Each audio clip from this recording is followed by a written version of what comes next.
इथं आता मी घरातील साहित्य वापरून हेल्दी असं सँडविच बनवणार आहे। त्यासाठी 4 ब्रेड मी अगोदर भाजून घेते थोडेसे, आणि हे सॅलडसाठी जे आपण गाजर, टोमॅटो, कांदा वगैरे वापरतो ते खिसून घेतलेलं आहे।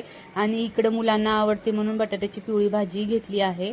अगोदर ब्रेडला मस्त पिवळी भाजी भरपूर लावून घ्यायची बटाट्याची व्यवस्थित, आणि त्यावर खिसलेलं हे सर्व टाकायचं, म्हणजे ते असं व्यवस्थित त्याला म्हणजे व्यवस्थित टाकून घ्यायचं, ते ब्रेडला व्यवस्थित टाकून घ्यायचं ब्रेडवर, आणि त्यावर नंतर शेव टाकून घ्यायची। कुरकुरीत घरीच शेव बनवलेला होता म्हणून ॲड केले, ते ऑप्शनल आहे तसं। आणि तूप किंवा बटर जे तुम्हाला आवडेल ते आपण त्याच्यावर टाकून घ्यायचं। इथं मी तूप टाकलेलं आहे, आणि मस्त ब्रेडची आतली बाजू ही अगोदरच भाजलेली होती म्हणून ब्रेड एकदम क्रिस्पी झाले होते।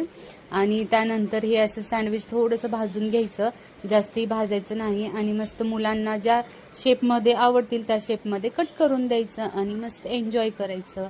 मुलांनाही खूप आवडलं।